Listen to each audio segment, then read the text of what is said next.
Bạch liền dùng đây rồi. À, rồi chụp xiêm lâu.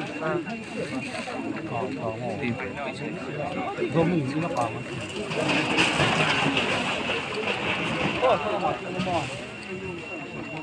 Thêm năng thấy được rồi các bạn.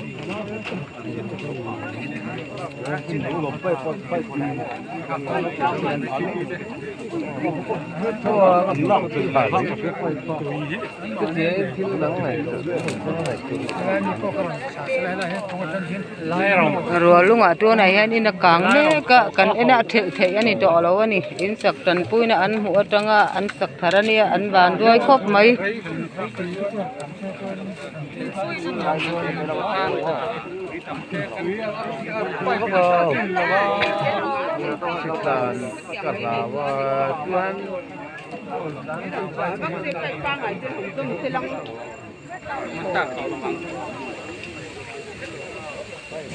với khóc mấy